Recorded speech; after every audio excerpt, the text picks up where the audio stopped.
2, 1, 3, 2.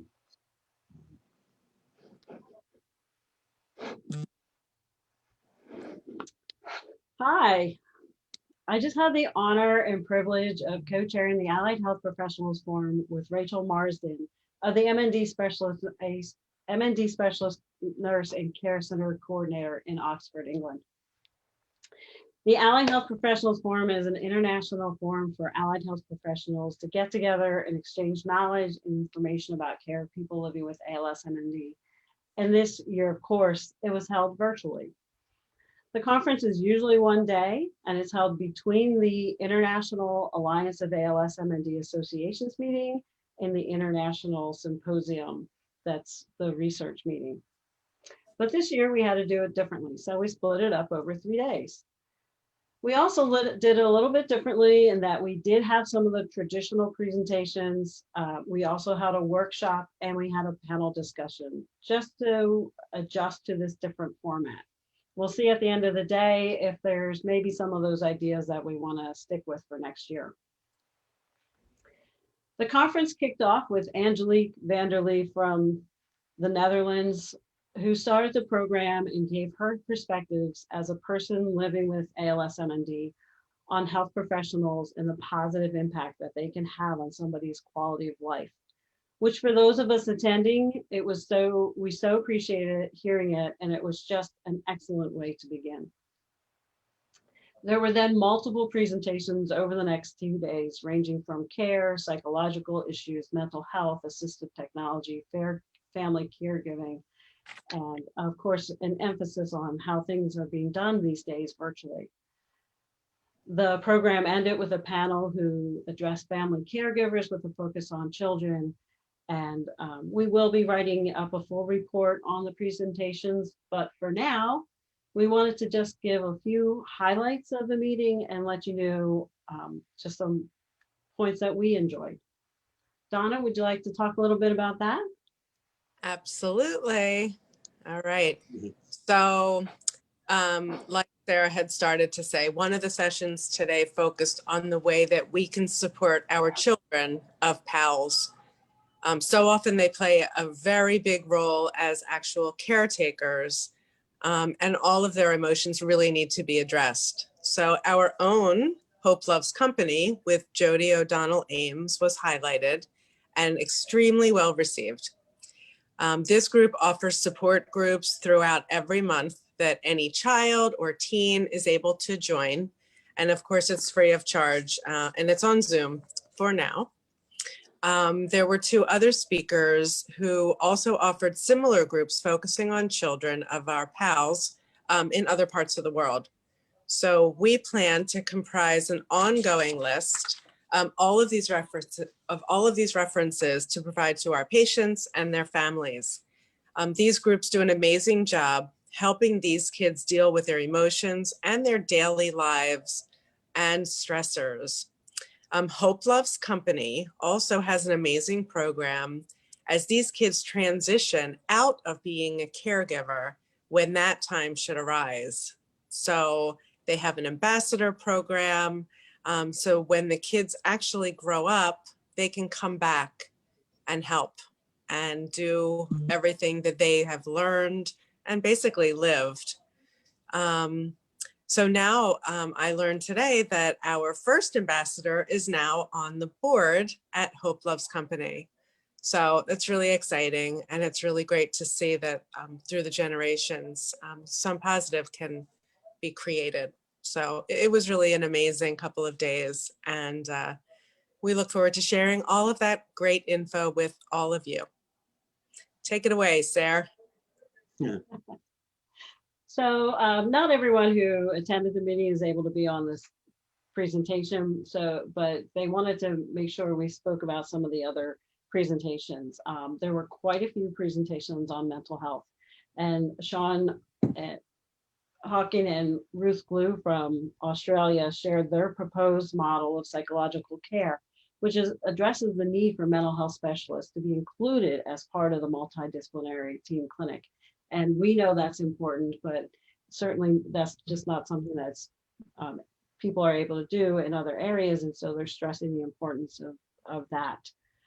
Marcela Santos from Colombia discussed coping strategies and well-being for people with ALS MND. And she noted that the coping strategies that people have early on in the first year are different from the coping strategies that perhaps they have in the years after their diagnosis. And they don't necessarily continue to work after year one, so that needs to be addressed.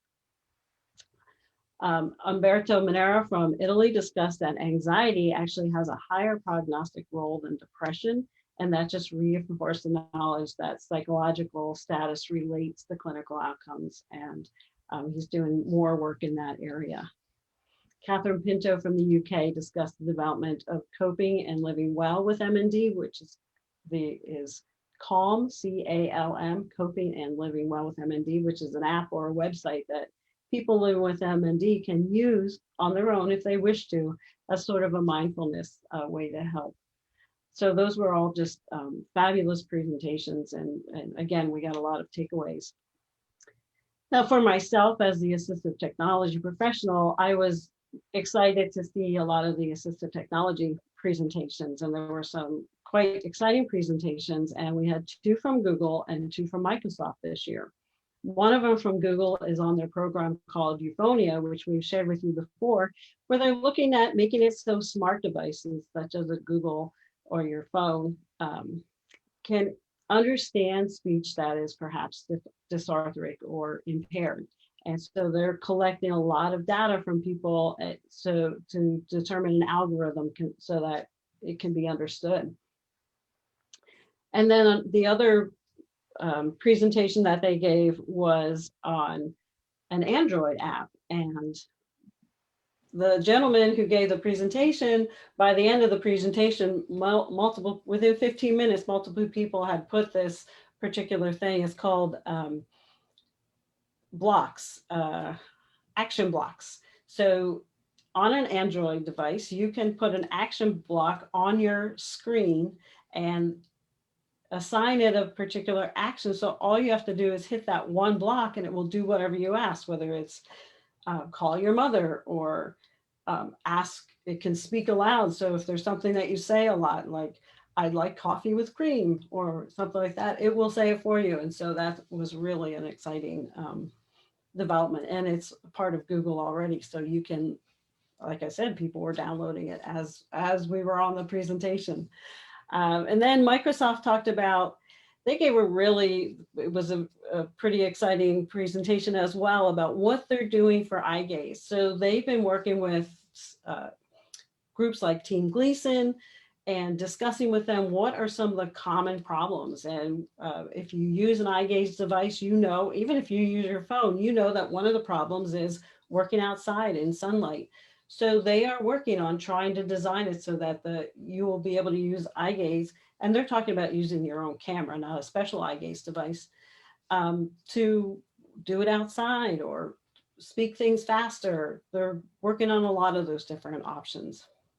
And then their final presentation, which got a lot of people excited, including Donna and all of us, was about playing music.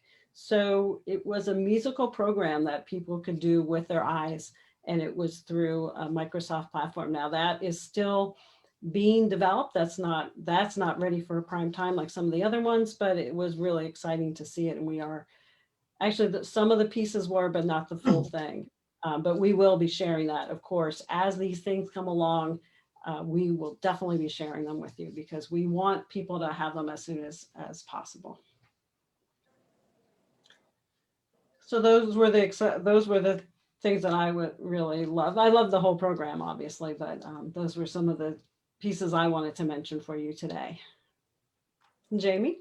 Yeah, that's great, Sarah. And Donna, thank you for sharing what you liked about it. And Sarah, thank you. You're on the you're the co-chair of it all, and I know how hard you worked behind the scenes and making sure everything ran smoothly. It was a worldwide conference virtually, and I don't think it's ever been done before. So what you did was seamless. And from everybody on this side that was watching, you did a fantastic job, and we want to thank you for doing that. It was a fantastic program. was also encouraging to me. I loved it. This is my first conference. I know that Kelly and Kathleen and Donna, like we all joined you in this. I learned a lot, and I learned that I can help the ALSO Foundation grow as we continue to grow. This lays the foundation for the foundation. We learned from so many different countries and cultures, whether it was at the workshops or the breakout rooms or the one-on-one conversations that we had. I found that really valuable. So we were interested in the presentations, but we're able to collaborate with others. And whether it was other organizations or foundations, or just have an idea about the eye gaze or therapeutics, I thought that was something that I gained, and it made me excited and very hopeful for where we're going to go with this. One thing that you and I talked about, Sarah, was that at any time, somewhere, someone is making a difference in this fight for ALS. We are moving the needle forward to find a solution or a cure to this terrible disease. And it just is amazing that that our patients, our caregivers, and our families need to know that you're not alone in this fight.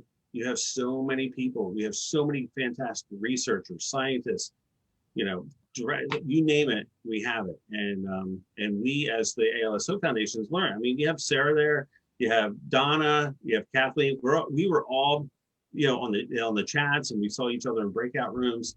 And I'm just so grateful to be working with you guys, to be a part of this. And I think that we can make a difference with our patients and our families. And we can collaborate with all the people that we met this week. I know that's for me. I've met so many new people. I know, Sarah, you've been doing this for a while now. You served on the board and you're the co-chair, and I know Donna, you've gone, but fantastic stuff. I could just keep on talking. Everybody knows I'll keep on talking. I'm sure my kids, if you saw my Facebook Live, my kids will probably come in and tease me, but listen, there's some great things going on out there. And we know how cruel this disease is, but we are so encouraged and hopeful that where we are going is going to help you guys out there. So, we're fighting for you, and you have an army behind you. You have so many people. That was one of my biggest takeaways. Yeah. And I loved it. That being said, we want to be, telling you more about it. If you guys have any questions, feel free to reach out to us, info@alsofoundation.org. If you have any specific questions about what we learned or anything that we discussed, and check out our newsletter at the end of the month. We're going to probably really dive deep into certain things that we've learned about it this past week. And more information that you guys know, the better off that you are. So we're here to share that with you. I mean, that's it for my end. I'm just excited. I've learned a lot, and I'm looking forward to taking some of these action items back to work. And like Donna said, look forward to us updating our resource page in the new year. Yeah. All right. All right. Have a good day. Thank you. All right. Thanks, guys. We'll see you later on. Good job, Sarah. You Yeah, rocked it. excellent job.